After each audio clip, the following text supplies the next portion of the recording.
Hello everyone, welcome to back our Fiji world Guru channel. इस video के माध्यम से हम लोग 50 क्वेश्चंस देखेंगे जो कि सेमीकंडक्टर डिवाइसेस से होंगे। इसके पहले जो मैंने क्वेश्चंस सॉल्व किए थे वो थर्मल फिजिक्स के क्वेश्चंस थे, 50 क्वेश्चंस थे। जिन्होंने नहीं देखा है, मैं उसका इस वीडियो में जो है डिस्क्रिप्शन में उसका लिंक प्रोवाइड करा देंगे। और अब हम लोग स्टार्ट करते हैं क्वेश्चंस जो कि सेमीकंडक्टर डिवाइसेस से हैं। सो जो क्वेश्चन स्टार्ट होंगे वो 51 से स्टार्ट होंगे। Stand of A series RC circuit is, इसका जो करेक्ट ऑप्शन होगा वो होगा आरसी सर्किट होगा। इसके इससे रिलेटेड कई क्वेश्चन पूछे जा चुके हैं। टाइम कांस्टेंट जो कि टाउ से डिनोट करते हैं, टाउ इक्वल टू आरसी होता है इसका, और इसका जो डायमेंशन होती है वो टी के फॉर्म में होती है। तो इसको मैं समझाता हूँ कैसे आता है। क्योंकि v मुझे पता है c is equal to Q upon V होता है, और यहाँ पे c की वैल्यू जो है c क्यू अपॉन वी रखेंगे, और जो v is equal to I R होता है, राइट। यहाँ पे r की वैल्यू क्या हो जाएगी, v upon I. So tau is equal to क्या होगा, v अपॉन आई इंटू में q अपॉन v। तो v कैंसिल हो गया, q अपॉन आई आया। q अपॉन आई ये बताता है एक तरीके से हमारा q अपॉन आई जो होता है रेट ऑफ चार्ज होता है, जो कि q बाई टी लिख सकते हो। तो q कैंसिल हो गया और ये t आ गया डायरेक्टली। सो टाइम कांस्टेंट की जो डायमेंशन होती है वो टाइम होता है। ये कुछ क्वेश्चन में पूछा जा चुका है। अब आते हैं 52 पे क्वेश्चन पे। 52 questions. If the frequency of the applied AC potential is increased in the RL circuit, then the impedance of the circuit will be increased.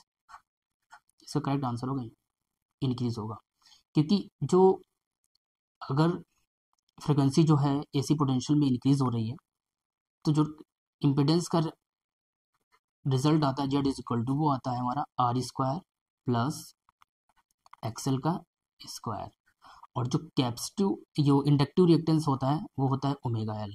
Omega L को लिख सकते हैं 2 पाई एफ एल। यदि ये फ्रीक्वेंसी बढ़ रही है तो इम्पीडेंस क्या होगा, under root R square plus 2 pi F L का होल स्क्वायर। फ्रीक्वेंसी अगर बढ़ रही है तो जो रिजल्टिंग जो इम्पीडेंस होगा वो भी इंक्रीज करेगा। तो करेक्ट आंसर इसका हो जाएगा ए।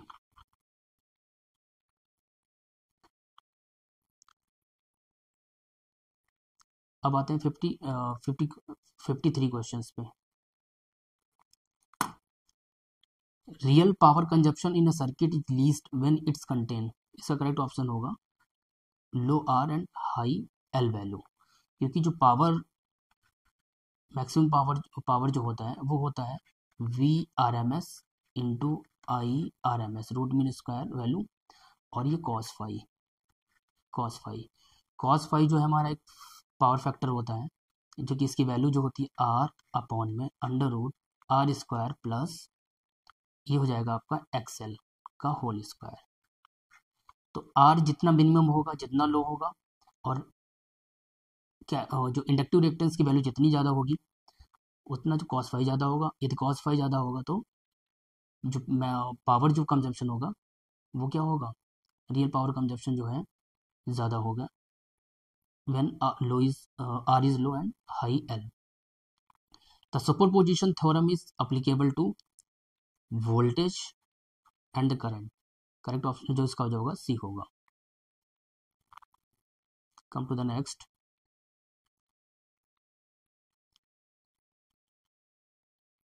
efficiency of power transfer when maximum transfer of power, इसका करेक्ट ऑप्शन हो जाएगा हमारा डी। 55 का जो है करेक्ट आंसर 5, क्योंकि जो हमारा मैक्सिमम पावर जो होता है एफिशिएंसी वो हमारा वी स्क्वायर थेवेनिन्स वोल्टेज का स्क्वायर 2 RL अपॉन में 4 RL इंटू थेवेनिन्स वोल्टेज। तो यहाँ पे ये कैंसिल करेंगे, RL कैंसिल होगा और आ जाएगा 2/4 इज 1.2। एफिशिएंसी 100 से मल्टीप्लाई देन ये 50%। तो इसका ये हो जाएगा 50%। Next, application of Norton's theorem to a circuit yields. देखो नॉर्टन्स थ्योरम क्या होता है, कोई भी एक लीनियर सर्किट कोई भी एक लीनियर सर्किट कितना भी कॉम्प्लेक्स क्यों ना हो, उसको हम सिंप्लीफाई करते हैं एक सिंगल करंट सोर्स जो कि जो है पैरेलल इम्पीडेंस के बाद कनेक्टेड होता है। तो इसका करेक्ट आंसर जाएगा B, equivalent circuit, source, current source and impedance in parallel, ये करेक्ट आंसर हो जाएगा इसका। यही इसका स्टेटमेंट भी कहता है। 57 क्वेश्चन में आता है, ideal volt sources should have zero internal resistance.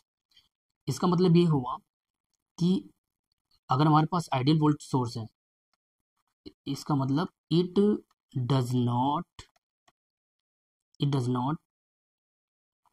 Drop any voltage across itself, कोई भी वोल्टेज ड्रॉप नहीं होगा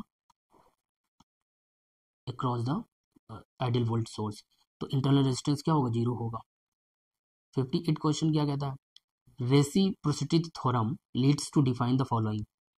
इसमें जो है नन ऑफ दीज होगा, क्योंकि ये म्यूचुअल इंडक्टेंस को बताता है, म्यूचुअल इम्पीडेंस को, म्यूचुअल इम्पीडेंस। इसके विषय में डिटेल में बताएंगे जब हम एक लेक्चर वीडियो डालेंगे। अभी मेरा यहाँ पे मुख्य जो पर्पस है कि आप लोगों को प्रीवियस ईयर का क्वेश्चन विद इसके करेक्ट ऑप्शंस प्रोवाइड कराने का। अब आते हैं 59 क्वेश्चन पे, which of the following bridges can be use to measure the inductance.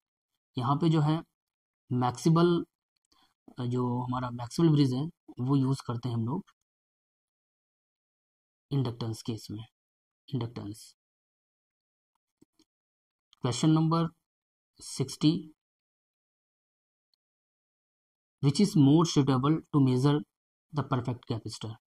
तो इसका करेक्ट आंसर होगा डी, श्वेटेन ब्रिज, क्योंकि ओन्स ब्रिज और जो एंडरसन ब्रिज है, this uses for generally measure inductance. Even इसमें ये भी आ जाता है हेज ब्रिज। 61 क्वेश्चन है, which linear circuit can be used as an equivalent circuit for a single voltage source and series resistance. अब ये स्टेटमेंट जो दिया गया है क्वेश्चन के फॉर्म में, ये है थेवेन्स थ्योरम का, या थेवेन्स इक्विवेलेंट सर्किट का, जो कि ये बताता है कि कोई भी linear circuit, how irrespective of how much it's complex, कितना भी कॉम्प्लेक्स क्यों ना हो, वो उसके इक्विवेलेंट सर्किट हम बना सकते हैं अगर उसको हम एक सिंगल वोल्ट सोर्स के साथ एक रेजिस्टेंस को सीरीज में कनेक्ट करने के बाद। तो ये जो स्टेटमेंट है वो है हमारा थेवेन्स इक्विवेलेंट सर्किट। डिटेल में वीडियो लेक्चर में बताएंगे आपको, अभी हम करेक्ट ऑप्शन यहाँ पे प्रोवाइड करा रहे हैं। 62 देखो क्या कह रहा है, which type of measurement is not done by the Schering bridge. Sharing जो ब्रिज होता है उसमें हम हाई रेजिस्टेंस को मेजरमेंट नहीं कर सकते हैं, क्योंकि शेयरिंग ब्रिज जो है जनरली मेजर करता है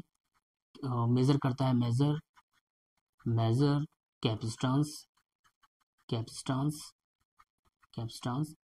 and its parameters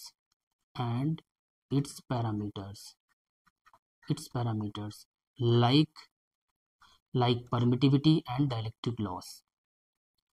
question number 63 पे आता है, the leakage current across the PN junction is due to.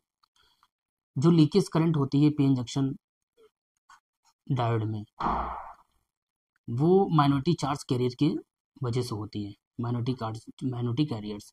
और ये जो लीकेज करंट की जो वैल्यू होती है वो माइक्रो ऑर्डर में होती है, माइक्रो एम्पियर में ऑर्डर में होती है। जनरली ये पूछा जा सकता है कि आपको लीकेज करंट की जो वैल्यू होती है मिली एम्पियर ऑर्डर में होती है या एम्पियर ऑर्डर में होती है, माइक्रो एम्पियर में। सो करेक्ट आंसर जो इसका माइक्रो एम्पियर होगा, बट यहाँ पे जो है जो करेक्ट आंसर होगा वो माइनॉरिटी कैरियर्स होगा। क्वेश्चन नंबर 64 पे आते हैं, when reverse bias to an PN junction the width of the depletion layer. अगर पीएन जंक्शन डायोड में अगर रिवर्स बाइज है तो डिप्लीशन रीजन क्या होगा, वो बढ़ेगी। काफी बेसिक क्वेश्चन है, क्योंकि होता क्या है कि जैसे मान लिया हमारे पास ये पी साइड है, ये एन साइड है, बीच में रीजन ये होता है हमारा। अगर हम इसको रिवर्स बाइज करते हैं, रिवर्स बाइज मतलब ये हुआ कि हम V restrict we restrict the current carriers we restrict the current carriers। तो ये क्या होगा, डिप्लीशन रेजिस्टेंस बढ़ेगी, मतलब यहाँ पे जो अकोमोलेशन ऑफ चार्जेस होता है पॉजिटिव नेगेटिव वो बढ़ेगा यहाँ पे, तो जिसकी वजह से करंट क्या होगी, वो करंट जो है फ्लो होना बंद हो जाएगी, ये माइनस ये प्लस, नेगेटिव वोल्टेज और पॉजिटिव पोटेंशियल। तो यहाँ पे जो डिप्लीशन रीजन होगी उसकी जो विड्थ क्या होगी वो बढ़ जाएगी। Now come to the question number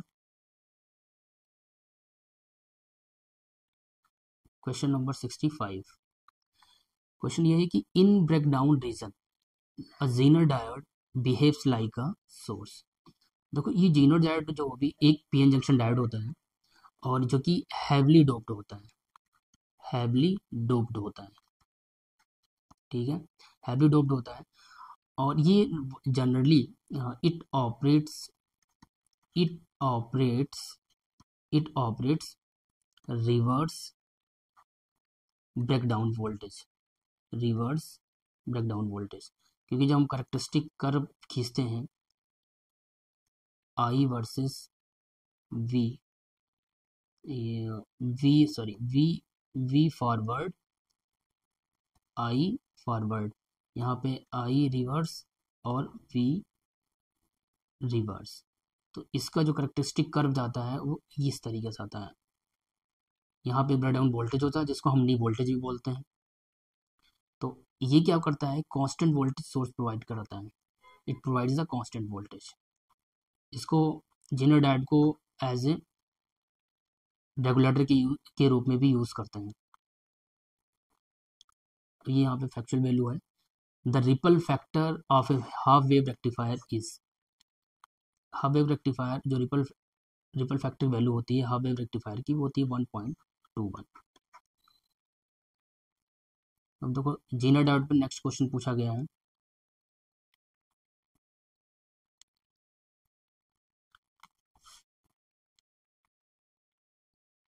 next question पूछा गया है यहाँ पे, Zener diode is used for, तो अभी जस्ट मैंने जैसे इसके ऊपर स्टेबलाइजेशन, इसका करेक्ट ऑप्शन हो जाएगा स्टेबलाइजेशन, स्टेबलाइजेशन। 68 का क्वेश्चन का जो हो जाएगा, फोटो डायोड इज नॉर्मली, ये रिवर्स वाइज में होता है photo diode. Photo diode reverse wise का मतलब ये हुआ कि रिवर्स वाइज केस में जो डिप्लीशन रीजन ज़्यादा होती है चूँकि रिवर्स वाइज केस में, सो ये जो डिप्लीशन रीजन है to allow to photons interact with the charges, ये वाइड एरिया प्रोवाइड करता है reverse wise for interaction with the photons, इसलिए जो है उसके बाद जो है फोटो डायोड, या ऐसे बोल सकते हो कि फोटो करंट मुझे मिलती है, जितनी फोटोन से इंटरेक्शन होगा इसके साथ उतना जो है फोटो करंट मुझे मिलेगी। 69 क्वेश्चन है, for a tunneling diode decrease in current, वो हो जाएगा increase in voltage, increase in voltage. 70 question, in a bridge rectifier the peak inverse voltage is, correct option is E not.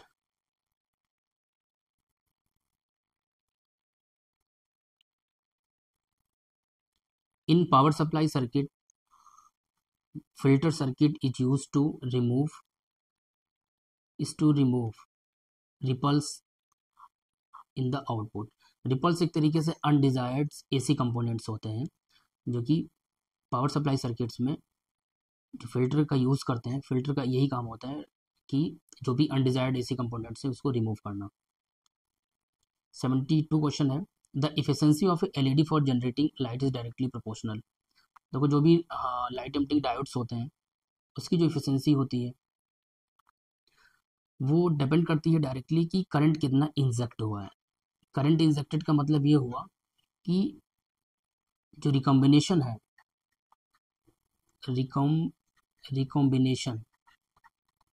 Recombination of electrons and holes,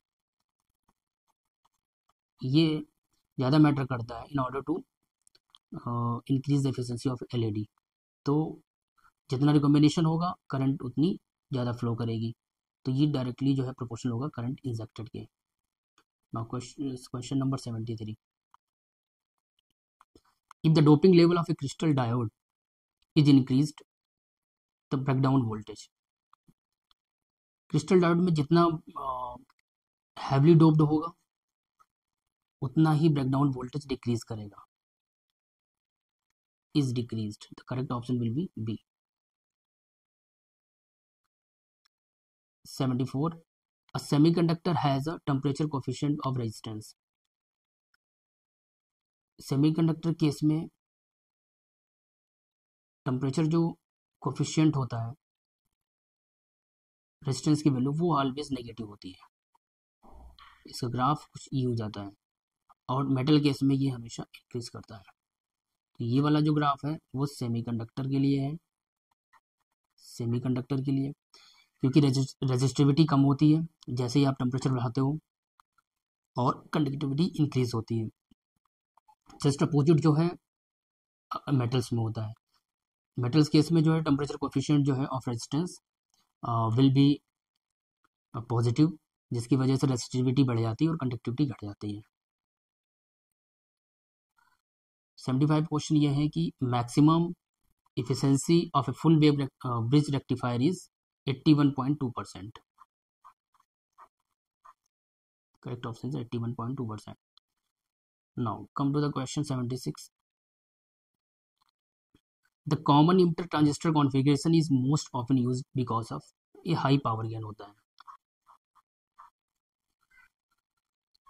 ज़्यादातर transistor जो है common emitter ही use होता है as compare to common collector, common base, क्योंकि power gain ज़्यादा होता है। इसका input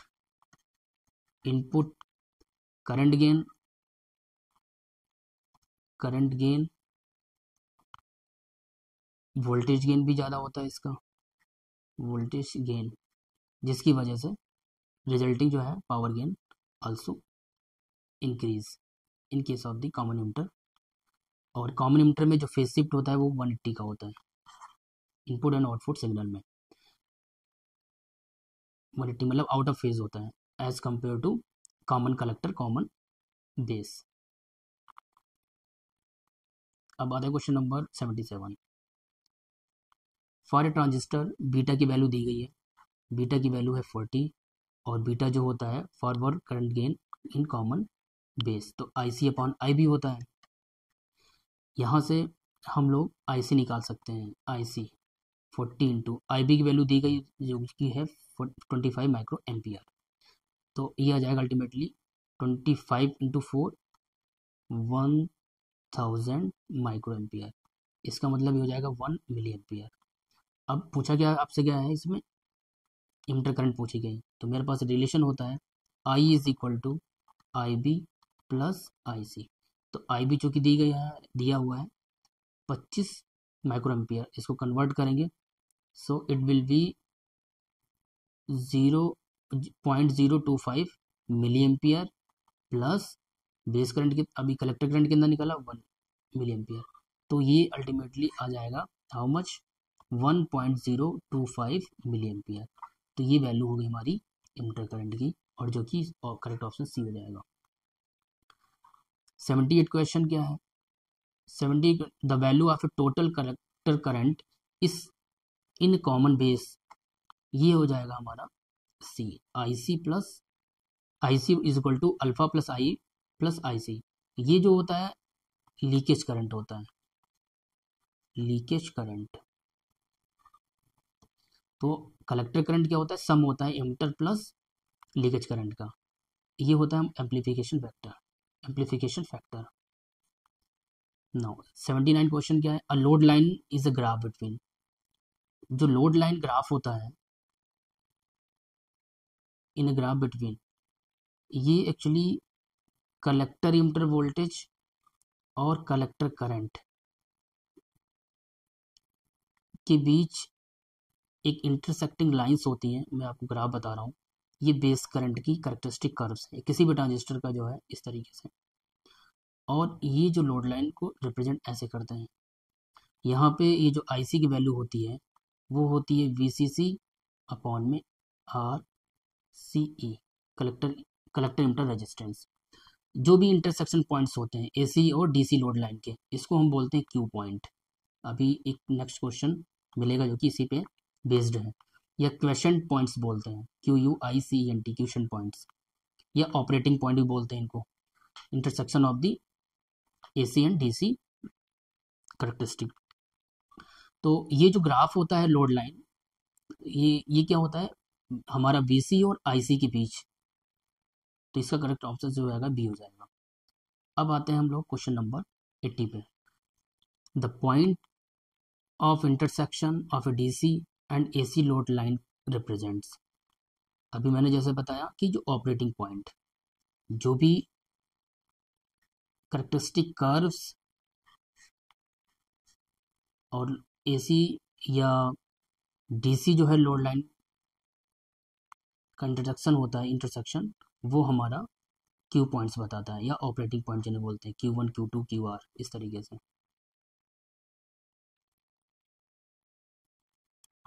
the phase of a difference between the phase difference between the input and output voltage in a common base arrangement is। तो यहाँ पे यही पूछ दिया गया कि कॉमन बेस में जो भी फेज रिलेशन होता है इनपुट आउटपुट बीच, वो हमेशा 0 डिग्री होता है। कॉमन इमीटर जैसा भी मैंने इसके पहले चर्चा की थी, वो उसमें क्या होता है, आउट ऑफ फेज होता है, मतलब 180 डिग्री का डिफरेंस होता है इनपुट और आउटपुट फेज में। अब हम क्वेश्चन नंबर 82 देखते हैं।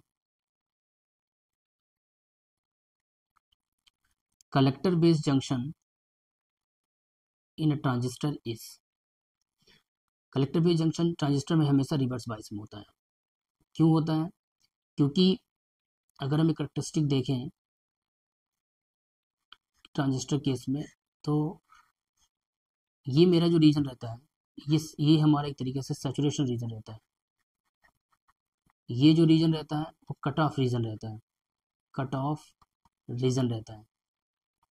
और ये जो है पूरा, ये एक्टिव रीजन होता है, कलेक्टर इमिटर। तो जो कलेक्टर बेस जंक्शन होता है वो हमेशा रिवर्स बायस इसीलिए ही होता है क्योंकि एक्टिव रीजन में ही ऑपरेट करते हैं ट्रांजिस्टर। अगर ट्रांजिस्टर को एक्टिव रीजन में ऑपरेट कराना होता है तब कलेक्टर बेस को हम हमेशा रिवर्स बायस में रखते हैं। 83 क्वेश्चन है, the circuit that provides the best stabilization of the operating point is. The circuit that provides the best stabilization of operating point is. ये होगा पोटेंशियल डिवाइडर के बायस केस में।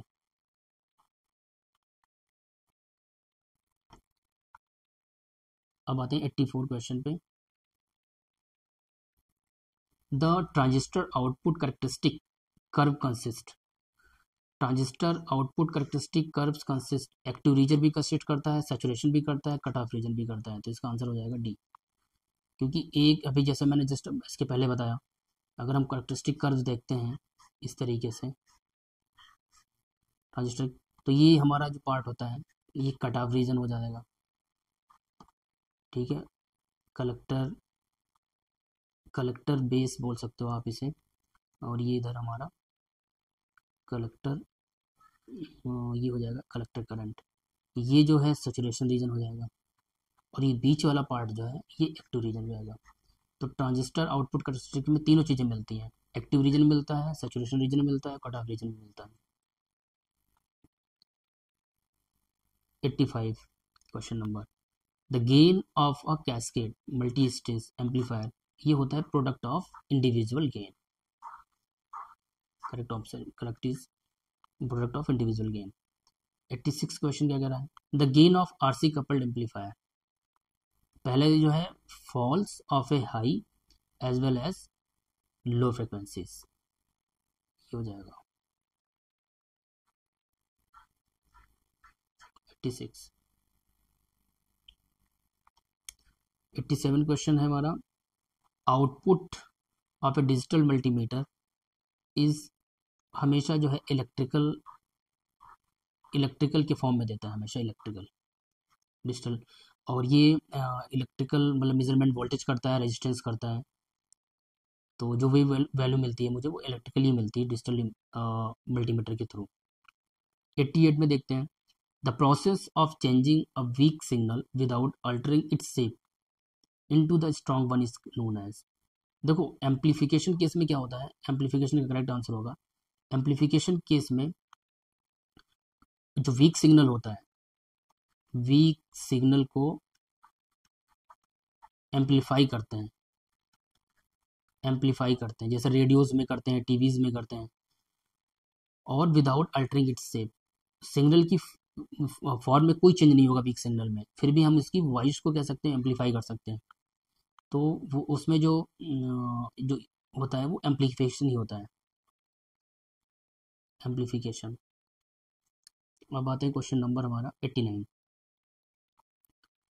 कपलिंग कैपेसिटर और is RC coupled amplifier mainly affect lower cut off frequency, ये correct answer होगा।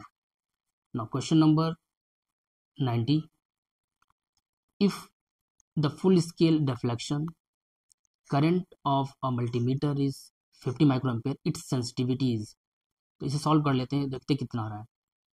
जो sensitivity होता है वो reciprocal of full scale deflection होता है, राइट। और फुल स्केल यहाँ पे डिफ्लेक्शन दिया है, करंट जो कि है हमारा 50, जो कि माइक्रो एम्पियर में, तो इसको हम क्या करेंगे 10⁻⁻6 ऐसे लिख सकते हैं एम्पियर में। 1/50 इंटू 10⁻⁻6 लिख सकते हैं। यहाँ पे 1000/50 इंटू में 10⁻³ लिख सकते हैं। ये कैंसिल हुआ, ये आ गया कितना 20, ये आएगा 20 किलो ओम पर वोल्ट, तो इसका करेक्ट आंसर हो जाएगा हमारा कितना 20, ये करेक्ट आंसर हो जाएगा। Now come to the question number 91। इस क्वेश्चन में थोड़ा ही मिसप्रिंट है, यहाँ पे यदि 50 वोल्ट होगा तब इसका करेक्ट आंसर जो है 50 किलो ओम होगा, तो आपको चेक करके दिखा देता हूँ इसका करेक्ट आंसर क्या होगा। क्वेश्चन ये है कि if a multimeter has a sensitivity of the 1000 ओम पर volt reads 50 microvolt, the full scale it's internal resistances. तो सेंसिटिविटी जैसे अभी इसके क्वेश्चन पहले सॉल्व किया वो होता है हमारा full scale reciprocal of current full scale deflection, जो कि है 1000। तो यहाँ पे जो IFCD निकलेगा, फुल स्केल डिफ्लेक्शन करंट, वो कितना निकलेगा, वो निकलेगा हमारा 1 मिली एम्पियर निकलेगा, ठीक है। या इसको हम 10⁻³ एम्पियर भी लिख सकते हैं, ठीक है। और जो वोल्टेज यहाँ पे दिया है, जो V full scale deflection voltage दिया है वो 50 माइक्रोवोल्ट, ठीक है। अब हम लोग लगा सकते हैं V = IR, तो यहाँ से जो I निकलेगा वो क्या निकलेगा 50 इंटू 10⁻⁻6 अपॉन में R सॉरी यहाँ पे I कितना था हमारा 10⁻⁻3, तो ये हो जाएगा 50 इंटू 10⁻⁻3, राइट। इस चीज़ को हम क्या लिख सकते हैं, इस चीज़ को लिख सकते हैं वो 0.050 ओम, ये एक्चुअली आंसर आया मेरा, ये राइट आंसर है जो कि, तो यहाँ पे मिसप्रिंट है क्वेश्चन में, तो यहाँ पे माइक्रो नहीं होना चाहिए था। यदि हम 50 वोल्ट ही रखते हैं यहाँ पे, देखो मैं आपको क्लियर कर देता हूँ, अगर यहाँ पे 50 वोल्ट रखते हैं सपोज, तो ये जो वैल्यू है ना 50 वोल्ट, तो 10 माइक्रो हटा देते हैं तो 10⁻⁻6 हो गया, ये वैल्यू ऊपर चली जाएगी तो डायरेक्टली आ जाएगा यहाँ पे क्या 50 इंटू 10⁻3, तो जाएगा 50 किलो ओम, सिंपल सीधा आंसर है, तो ये करेक्ट आंसर हो जाएगा। तो यहाँ पे या तो म्यू जो है एक्स्ट्रा मिसप्रिंट हो गया यहाँ पे। 92 क्वेश्चन पे आते हैं, इलेक्ट्रॉनिक मल्टीमीटर मेजर्स, ये भी इसके पहले क्वेश्चन आ चुका है। तो जो भी हमारा इलेक्ट्रॉनिक मल्टीमीटर्स होते हैं वो वोल्टेज, करंट और रेजिस्टेंस तीनों को मेजर करने में हेल्प करते हैं। मल्टीमीटर से एक और क्वेश्चन है, multimeter can be used as an ammeter when resistance connect in a series. Question number 94, a CRO is used to measure, देखो जो कैथोड जो ऑक्सीलोग्राफ होता है वो तीनों चीज़ें मेज़र करता है, वोल्टेज भी, फ्रिक्वेंसी भी और फेज भी। तो इसका करेक्ट ऑप्शन हो जाएगा all the above, all above. मैं सेमीकंडक्टर डिवाइसेस से एक लेक्चर वीडियो डालूंगा, यहाँ पे ओनली मैं एक्चुअली जो प्रीवियस ईयर क्वेश्चन पेपर है ना उसी सोल्यूशन या ऐसे बोल सकते हो करेक्ट ऑप्शंस भेज रहा हूँ। तो अब थोड़ा आपको इंतजार करना पड़ेगा, मगर before second semester exam I will provide our videos related to the thermal physics as well as the semiconductor devices. चलो देखते हैं क्वेश्चन नंबर 95 अब। To observe the waveform of a signal, the horizontal plates of a CRO are supplied to the sawtooth wave. देखो जो sawtooth wave होता है वो time based generator ये प्रोवाइड कराता है sawtooth wave इन CRO। उसके बाद हम लोग स्क्रीन पे जो है जो भी लिजाजेस पैटर्न देखते हैं। लिजाजेस पैटर्न जो हमें वो बताता है फ्रीक्वेंसी एंड फेज शिफ्ट, कितना क्या फेज है। तो टाइम बेस्ड जनरेटर जो है क्रिएट्स या जनरेट्स द sawtooth वेव, तो ये CRO केस में sawtooth वेव आंसर होगा। Question number 96, which of the following is not a part of the vertical deflection system of a CRO। देखो vertical deflection system में time based generator नहीं part होता है, ठीक है, और सब होता है main amplifier, pre amplifier, delay line. Time based generator जो है ये एक CRT जो कि होता है, इस एक CRO का पार्ट होता है, कैथोड रे ट्यूब इसके बाहर लगा होता है, ये होता है टाइम बेस्ड जनरेटर। तो ये टाइम बेस्ड जनरेटर जो है CRO का पार्ट नहीं है। Question number 97, which technique of a dual trace oscillograph maintains the phase between the signals. ये अल्टरनेट मोड जो है maintains the phase between the signals in case of the dual trace oscillograph. तो ये correct option हो जाएगा alternate modes. Question number 98, second last,